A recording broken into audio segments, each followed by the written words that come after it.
Hello, welcome to the Manasplained podcast. I'm Connor. Today I'll be talking about the deck I built for Pavel Maliki. I think that's how you pronounce that. Pavel Maliki? Whatever. Pavel Maliki, 6 mana, 5/3, human, no other subtypes, off to a phenomenal start. And for a black and a red, it has fire breathing. Ooh. This is probably the second worst. I don't know. It only having this human subtype is very lame, and it's nowhere near as bad as Jasmine Boreal. That card is the scourge of the earth. It's the worst commander I've ever seen, and it's not even close. And the problem I have with Pavel is recently I made a Lady Orca deck, which if I try to make a Voltron deck with Pavel, it's just a worse version of Lady Orca, who is just a demon. So what I decided for this deck was just Rakdos Human Tribal. All of the creatures in the deck have to be a human, and I was curious like what good cards I could go. And obviously, since it's Rakdos, we're going to go like Aristocrats, Sac Outlets, Recursion, all that good stuff. But I was wondering what I could do with only humans at the helm, and I was able to come up with some pretty cool like synergies, and there are just a bunch of really awesome Rakdos humans for a Aristocrats theme. I thought I'd have to find more zombies or go demons or something like that, but no, there is a ton of just great humans for this. So don't forget to like, subscribe, and comment. It really helps with the algorithm and growing the channel, and I love talking with you guys in the comments after these videos go up. So for the deck breakdown, 31 humans for the theme, which is a lot. That's a lot. I'm really happy with that number. 8 subtheme, 4 synergy, 1 protection, 10 Sac Outlets, and 11 Recursion. The sub-theme of this deck is like Goblin Bombardment, Impact Tremors, just those kind of pinging effects, just like dealing damage when creatures die, creatures enter, blah, blah, blah, just be able to drain your opponents that way. And then the theme, and then the Recursion, the Sac Outlet all feed into the sub-theme, letting you sacrifice your creatures, bring them back. Some of them make tokens, some of them do this, that, the other thing, and just slowly whittle your opponents down through Value Town. In addition to that, we have 14 draw, 11 removal, 10 ramp, 1 wipe, and 36 lands. The land count's low because the draw is so high, and the deck's mana curve is honestly pretty low. A lot of 3 and 2 and 4 mana creatures here, so you're not worried about about hitting every single one of your land drops. You should want to. There's enough draw to hopefully be able to do that, but it's not as important as it would be in other decks. The ramp being 10 is great. It's artifact stuff because of the deck being black and red, and then the removal, because we're in black and red, you get great removal. And then there's only 1 board wipe, but it is a board wipe that cares about typal strategies. And because we're in a typal strategy, you kind of get to cheat a bit on the crossover category, because all the removal and card draw and stuff like that that's stapled onto a creature or a human creature becomes also a crossover card. So I would say though, if you look at it and you take that into account, we're still at a high volume of cards that do really good things and are able to be sacrificed and recurred and stuff like that. So this crossover number is inflated, but it's not unrealistic to how value driven this deck actually is. So now I'm just going to go through all the humans. I did lump them together in loose categories to make it easier to kind of show off what each group of humans in the chunk of 31 does. And because I'm categorizing the humans here in the theme, I'm not going to be re-going over them when I'm like going into the removal category or sub-theme. Like you'll be able to see these humans have removal stapled onto them. So just their removal. And there's just so many in the crossover category that are humans. I didn't want to have to go over them over and over because you're already going to see them once and you don't need to see that many again. These are all the humans that can draw you cards. They require a creature to die in one way or another, but they will draw you cards off the death, which is good. Priestess of Forgotten Gods, you have to sack 2 creatures, and then your opponents will lose 2 life and sack a creature, and then you get to gain 2 mana and draw a card, which is fantastic. Lyzoda the Blood Witch, when you pay 2 to sack a creature, depending on the creature's colors, you get different effects. So if it's red, you deal 2 damage to any target. If it was black, you draw a card, and then if it was both, you get to do both of them, which is awesome. But it means you can't sack colorless creatures to Lyzoda to get an effect, which is unfortunate, but Lyzoda is still very strong if you can sack some red and black creatures. I don't have a lot of them in the deck, but just sacking a black creature and drawing a card because you're able to recur it later is probably good enough. Dockside Chef, pay 2 to sack a creature or an artifact to draw a card, so if you have any random artifacts laying around you don't need, easy to sack them to draw a card. Shadowheart, you pay 2 and tap her to then sack a creature, and then you draw X cards where X is that creature's power. So if you have some bigger creatures out, say you want to get rid of Lyzota because you don't need her anymore, you could draw 3 cards off her, which is phenomenal. And then Jaxus, the Troublemaker, is the most interesting one here, where you pay a red and tap to discard a card. You make a token copy of another creature you control, and when that creature dies, you draw a card. So it rummages, it gets rid of a card to be able to get one again later, and you have to sacrifice the creature at the next end step, so the token doesn't get to stick around. But that being said, you can make a token of something with an ETB effect or a dies trigger or something like that. It's awesome. These are some of the Recursion, or all of the Recursion humans I put in the deck. Putting Feldon under the Recursion category is kind of weird because it doesn't actually recur it from your graveyard, but it does make a token copy that doesn't get sacrificed. So it'll proc some death triggers. It'll counts if something in your graveyard has an ETB effect. It'll get that out. It's awesome. Love Feldon here. I love Feldon in a lot of decks. He's super good. Whisper, you tap her to sack 2 creatures to return a creature from your graveyard to the battlefield. So if you have some tokens out, you can sack those to get another creature back, maybe find some loops there with making other tokens and stuff like that. Whisper's crazy. Doom Necromancer sacrifices himself to bring something back out from the graveyard, and then Doom Necromancer can get into loops where it sacrifices itself to get another card out, and then you can sack other creatures like with Whisper or something, or like Feldon to bring to make a Doom Necromancer to sack then to make loops. You can do some weird stuff with Doom Necromancer. That card's awesome. And then Chainer, discard a card, and then you can cast a creature from your graveyard. It's just... And it also gives that creature haste. Creatures that enter your battlefield that weren't cast from your hand get haste, which is so good. Oh my god. Like Doom Necromancer, the creature it gets out has haste, whispered, whatever. It's so amazing. And then Garner the Blood Flame. When it enters the battlefield, return to your hand. So it doesn't return to the grave. It doesn't return to the battlefield. But it returns all the creatures that died this turn back to your hand, which also gives your other creatures haste. So Garner the Blood Flame, someone casts a board wipe, you can get all those creatures back to your hand, and then start playing them out again. It's just it's a good like cleanup tool. And with Feldon, if Garna's in your graveyard, you at instant speed, you could use Feldon to bring it back in order to do that again. Yeah. Unfortunately, Garna does bring to hand instead of board, but it's still useful here. Some drain effects or just damage effects I have in the deck. Zulaport Cutthroat. I don't run blood. I've never was a fan of Blood Artist.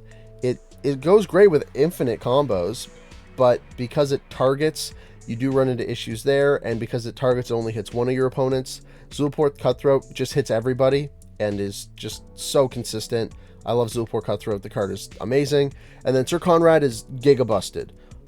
Oh my god. Whenever any creature enters the graveyard, each of your opponents takes 1 damage from Sir Conrad. That is insane. That value is bonkers. And you're not going to use his mill ability very often in this deck, probably ever.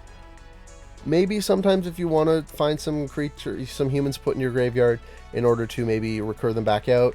But even if you do use his middle ability, any creatures entering the graveyard, that's more damage to everybody. Sir Conrad is such a powerful card. These are some more token makers, and Riders of the Mark might be the best card in the deck.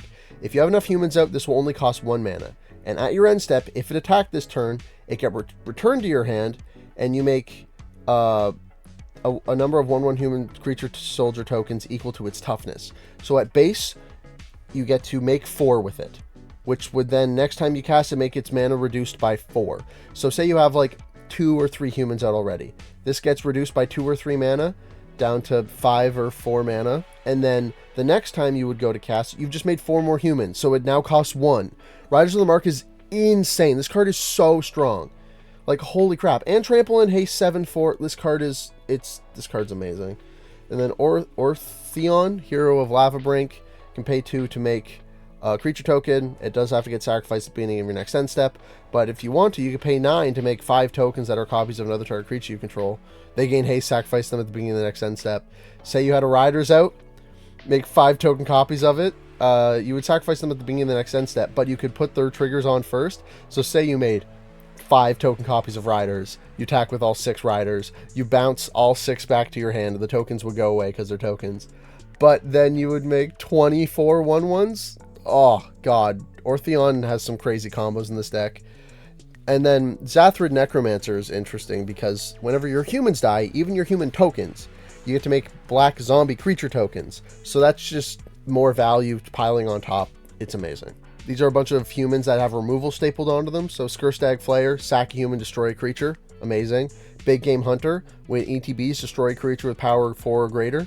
Usually on a white card. This is a white card effect, but it's awesome on a human creature here because you can sack it, recur it, destroy another big thing, which is amazing. And then Plague Crafter and Demon's Disciple, when they enter, everybody sacks a creature, which make amazing recursion targets. These are some more card draw, but they're on death triggers. So Morbid Opportunists, whenever one or more creatures die, draw a card only once each turn, which it's only once each turn, so that kind of sucks, but it's fine. Grim Horospecs, whenever a non-token creature dies, you draw a card. Now that's what I'm talking about. Non-token creatures dying, it's not once a turn, it's 3 mana, 3/2, it's so good. And then Garna, whenever another creature you control dies, draw a card, if it was attacking, which is great. And then otherwise, Garna deals 1 damage to each opponent. So it's either dealing damage when your creatures die, or drawing cards when your creatures die, which is just, it's so good. So these are some one-off-ish kind of draw effects here. Disciple of Bolas, when it enters, you sack a creature, and then you gain X life, draw X cards, or X of that creature's power. It could target itself if you want to put into the graveyard, so you could start recurring it with a Feldon or something, which is great. But if you have some bigger creatures out, easy to sack them, whatever. And then Disciple of Bolas, you could sacrifice it later, whatever, get into some loops with that. That's awesome. Novice Occultist, whenever it dies, you draw a card, lose a life, makes a great sack target. And then Humble Defector is probably the most interesting one here, because the way you normally play Humble Defector is you try to politic so that you get it back. You can be like, all right, tap to draw 2 cards. If I give this to you, will you give it back to me? And usually you have to politic with it so that you don't just have your opponents passing it around forever. You never get it back. But what you can do is, in response to the drawing 2 cards trigger being on the stack, you can then sacrifice it with one of your Sac Outlets. And what that does is, when the Humble Defector's trigger actually resolves, you'll draw the 2 cards, and then target opponent would gain control of Humble Defector, but Humble Defector's not on the board anymore for them to gain control of. So they would still technically gain control of it, but it's gone, so they don't, and you still get to draw the cards. And so if you have it in the graveyard, you're able to make copies of it, you can keep doing that, and it's just so much card advantage, it's kind of insane. This was the miscellaneous group of humans. Blood-Soaked Champion, it's a 1 mana 2/1, but you can pay 1 in a black and return it from your graveyard to the battlefield. Activate this ability only if you attacked with a creature this turn. So it's like a Reassembling Skeleton kind of effect, or a Gravecrawler kind of effect, where you'll be able to keep bringing this back out, sacking it, bringing it back out, sacking it, and it just makes a great target for those kind of loops you try to get into.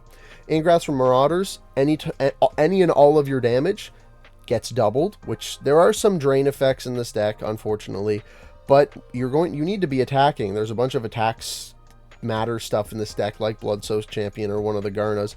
So you are going to be attacking, and all of that damage being doubled will really rack up on your opponents. And then Hamara is really interesting, because when it's a 6 mana 4/4 human, and it can't block, but you can sacrifice it to get its when it put into a graveyard from play, return to play flipped. So easy to sacrifice. And then it turns into an Anthem, which gives all of your creatures +2/+2, and flying and fire breathing. It turns all of your creatures into dragons, essentially, which is awesome. This card is hilarious. I love it so much. Wouldn't be a human tribal deck if you didn't have Professional Facebreaker and Pitiless Plunderer. These humans make so many treasures. It's kind of wild. Pitiless Plunderer is going to be making you so much mana. It's actually insane. And then the last human in the deck is Hanowar Garrison. If you have Hanowar Garrison out and Hanowar Battlements out, you can pay 5 and tap Hanowar Battlements. And Hanowar Garrison just flips into Hanowar the Writhing Township, which it goes from a 2/3, and whenever it attacks makes 2 1/1 red human creature tokens. It goes from that to being a 7/4 with Trample and Haste, and whenever it attacks, you make 2 3/2s that enter the battlefield tapped and attacking. It is a crazy glow up. It does stop making humans, so you have to be worried. You have to be careful about that. But a Trample Haste 7/4, oh my god, that card will just start bringing down the house. So that was a lot of humans I just went through, and they're going to be in and out of the graveyard all the day long. So you're going to need to be able to utilize that in order to be able to end the game and kill off your opponents, and that's what this category is about. So the non-human kind of drain or damage effects, we got Goblin Bombardment, which sack a creature to deal 1 damage to any target. Makes a great sack outlet. You can also use it to kill creatures if they're low enough power or low enough toughness, and you have enough creatures out. Say someone has like their commander out and it's like a 2/2, you can easily sack 2 creatures to kill it. It's kind of mean, but hey, do what you got to do to get through with these older bad commanders. And then Impact Tremors and Bastion of Remembrance, just more whenever a creature enters or dies, you get to drain or deal damage. And Bastion of Remembrance makes a human when it enters the battlefield, which is pretty cool. So we do have a ton of sack outlets, and some of them are non-human because you want some sack outlets that are a bit more resilient than creatures. So these are the sack outlets that are non-creatures, and they're all amazing. Vampiric Rites, repeatable, 2 mana to draw a card, gain a life, and sack a creature. It's everything you want to be doing in this deck, which is amazing. And you need some life gain effects like Vampiric Rites and Bastion of Remembrance for cards like Plumb the Forbidden, because say you have like 6-7 creature tokens out there, you can cast Plumb the Forbidden, sack all of those tokens, and then you're drawing 6-7 cards, losing that much life. And for 2 mana, drawing like 5-6 cards, that is ridiculous. You do not care about the life loss at that point. And then in addition to that, again, Goblin Bombardment, amazing card. And then Pyre of Heroes, it lets you sack your creatures, it lets you tutor up creatures that cost mana value 1 or 1 higher than that, and then you can recur those creatures that you then sacrifice to Pyre, to then maybe sacrifice them with Pyre again to go find more stuff. Pyre of Heroes just is amazing when you're filling a deck with Recursion as well. So for the synergy category, just got a bunch of cards that kind of mesh with what we're trying to do here. They don't really fit any other categories. Synergy is such a great name for the catch-all. It makes it seem like I know what I'm doing. So the synergy cards here, Horn of Gondor, makes humans, taps to make even more humans. It's the human version of Krenko Mob Boss. This card is actually insane. Molten Echoes, all of your non-token humans entering makes a token copy of them, which gets haste, and then exiles at the beginning of the next end step. But there's enough sack outlets that you could sacrifice the tokens and then get all the death triggers and stuff. You don't have to worry about exiling it and missing on the death triggers. Shared Animosity gives all of your humans +1/+0 for each other human attacking with them. Holy crap, that is so much. That's so much power that you're gonna be able to attack with, deal so much damage. And then Angrath's Marauders as well. Oh my god, Shared Animosity, phenomenal. And then there are a bunch of creatures that require tapping to do their thing. So having Lightning Greaves, be able to pass those around so they can tap the turn they enter is very worth it. And in addition to Lightning Greaves being able to be passed around to be able to tap your creatures like Priests of the Forgotten Gods and stuff like that, it is also the only protection spell in the deck. We don't need a lot of protection because we have so much redundancy around so many different sack outlets and so many different payoff cards, and the commander isn't the focus of the deck. The commander is just a 6-mana human to be able to sacrifice for a high power, because we do have some cards that care about sacrificing with power, so you can pump some more mana into the commander, get the power higher for some of those effects. Also, you can sacrifice the commander to Pyre of Heroes for getting your, oh my god, the Riders in the Mark card, which is amazing. So the commander has some loose synergy in the deck, being higher power than most other cards and being 6 mana to get the 7 mana human with Pyre, but you're not trying to protect it, so you don't have to worry about that. So we are running this as the only protection spell. So with all of this death going on, we need to be able to bring them back so they can die again. And so I'm very happy with all the recursion we put in the deck. It's black and red does recursion so well, because in addition to stuff like Feldon being able to pull a token copy of something from the graveyard, you have all these black cards that do amazing recursion things like Phyrexian Reclamation. Pay 2 mana and 2 life, you get a creature from your graveyard to your hand, which is insane. Unearth for 1 mana, return a creature with a converted mana cost 3 or less from your graveyard to the 1 mana to bring back some a creature with a mana value of 3 or less. That is insane. That's so good. And then Victimize for 3 mana, you sack a creature, bring 2 back. That value is ridiculous.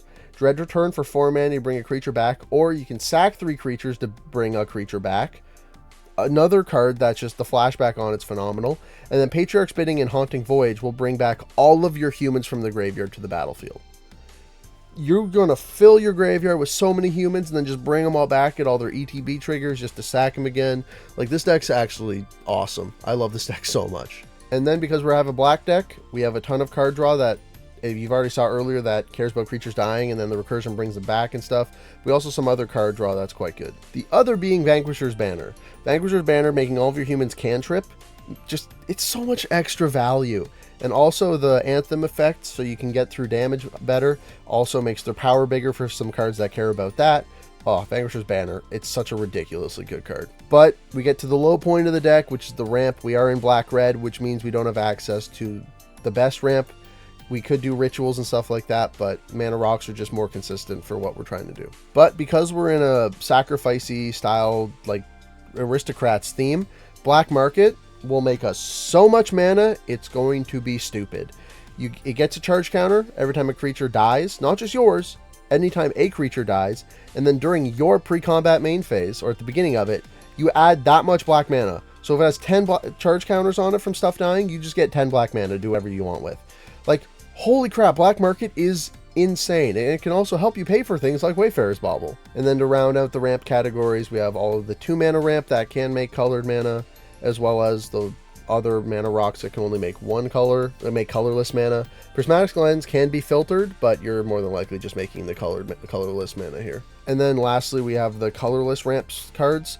Prismatic Lens can be filtered through, like you can tap it to add a mana of any color if you pay 1 into it, but you're more than likely not going to be doing that. And then Mind Stone and Soul Ring, just more colorless ramp to help pay for all the shenanigans you're going to be doing. But back to happiness, we're in black and red, which means we have phenomenal removal in addition to all the human-based removal we already have in the deck. Out of all of the removal in black and red, I did not know Gallows at Willow Hill was a card. You can pay 3 and tap it to tap 3 untapped humans you control and destroy target creature. Its controller puts a 1/1 white spirit creature token flying onto the battlefield. Oh my god, all your humans just become executioners now? That's hilarious. It's such a good card. It is expensive for 3 mana, and then you have to pay 3 to get it to activate it. But 3 mana repeatable on an artifact destroying a creature? Oh my god, that's so good. And then in addition to that, we do have Molten Collapse, Walk the Plank, Feed the Swarm, Abrade, and Infernal Grasp. Just good multi-effect removal, like Feed the Swarm can hit enchantment or a creature.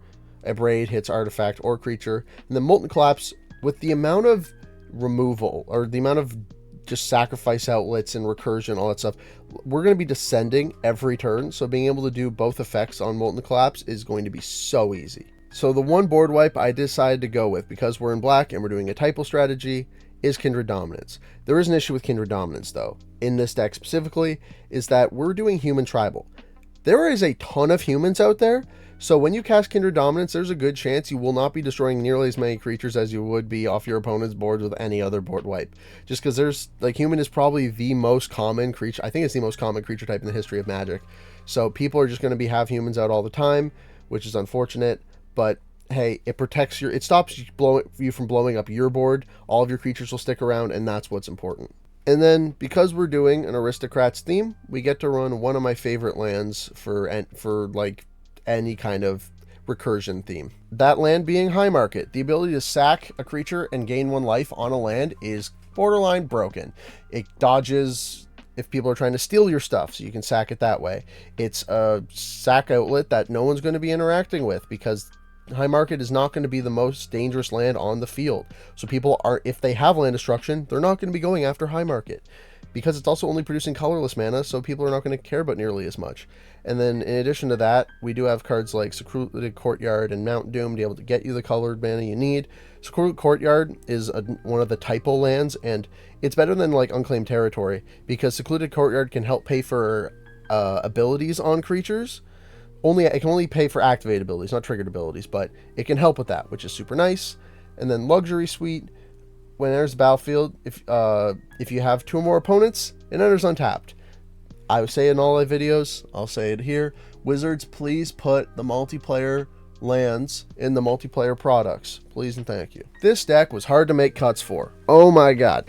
Because it's just human tribal, there is so many humans, like so many. So making cuts for this deck was quite difficult, but eventually I did manage to get it down to 100. These are some of the humans I wanted to kind of show off here that I did cut.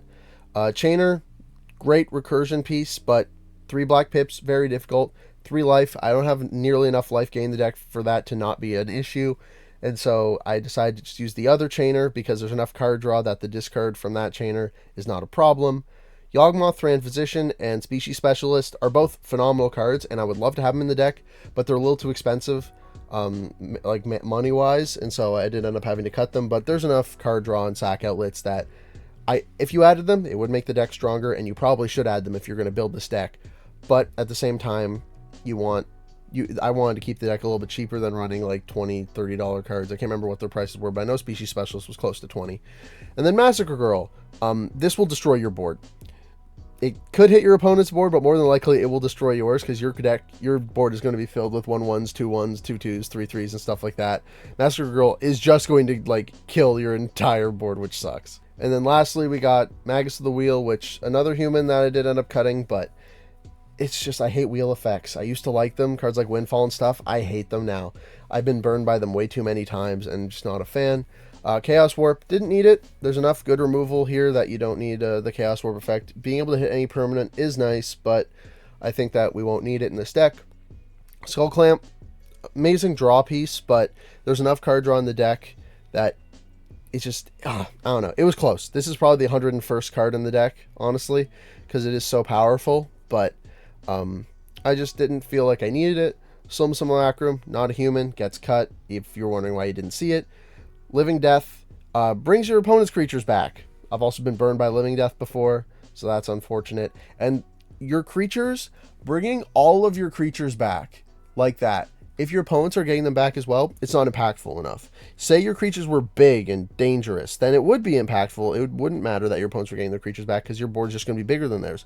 But this deck is full of little weenies, little 1/1s, 2/1s, 1/2s, 3/3s, and bringing like 10 of them back won't be able to close out the game way that bringing like 10 5/5s back would.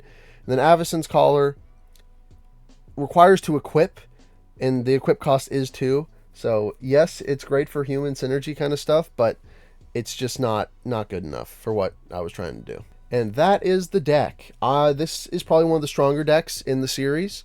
The commander doesn't need to do anything here because the deck is so synergistic in and of itself. And the commander does have some little cute synergies with cards like Shadowheart or Disciple Bolas, I think is the name of the one that enters. You sack a creature, gain life and draw cards equal to its power. And then also you can sack it to get your Riders of the Mark if you have the Pyre of Heroes out. Yeah, the commander does not matter here, but the deck is very good. So I think if you took this if you took this deck and you just put a different commander at the helm that cared more about this kind of Rakdos recursion-y strategy, you're going to have a better time with it. But at the same time, I really like it, and the commander does have a few neat like corner case uses in the deck. These are all my socials. Twitter is where I post when these videos go live. I will eventually start posting on TikTok and Reddit, and then Architect and Moxfield are where all these deck lists live. So thanks for watching, and as always, get building, splainers. Alright, that is so